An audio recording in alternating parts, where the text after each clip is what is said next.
It's Wednesday and you know what that means. Oh, how many times do we have to go over this? It's news. Anyway, I'm your host Andrew and this is Crypto Espresso, your teeny tiny daily shot of caffeinated crypto headlines, and away we go.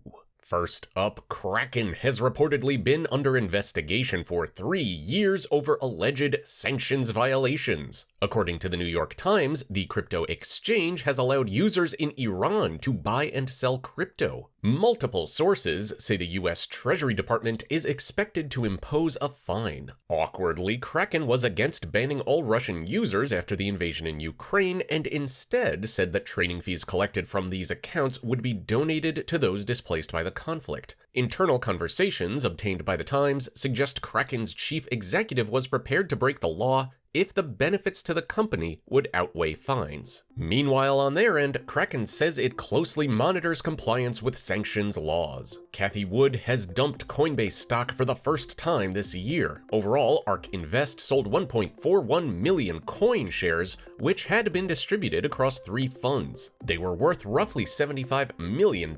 Her investment firm was at one point the 3rd biggest shareholder in the company, and the Selloffs mark a big change in strategy for Wood. But the sentiment has been changing, with a former Coinbase employee recently charged with insider trading of cryptocurrencies. Earlier this week, reports also suggested that the U.S. Securities and Exchange Commission has launched an investigation into the exchange. But dramatic sell-offs in crypto have not affected the traditional markets, the International Monetary Fund has admitted. That comes despite repeated warnings from the IMF that a bear market in digital assets could send shockwaves through the global economy. In its latest World Economic Outlook, the World Bank confirmed that investment vehicles and crypto-focused hedge funds have suffered large losses, but the impact has been largely contained. Similar sentiments have been made by the Bank of England, but economists have stressed that there is still a threat that this could happen in the future. And finally, ransomware attacks fell substantially in the first half of 2022, but according to a new report,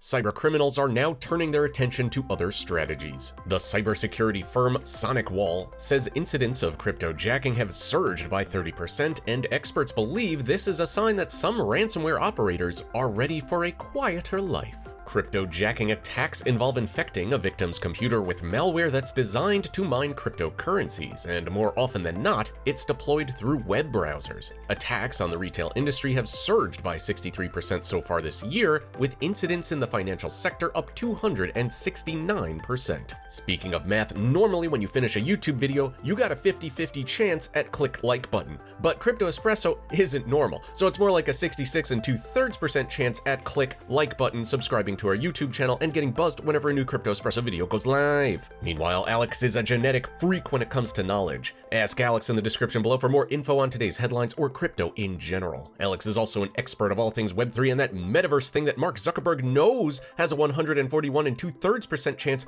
of being a success. Anyway, my mathematical skills are stretched beyond comprehension right now. I've been your host, Andrew. These have been your headlines, and we'll see you all tomorrow.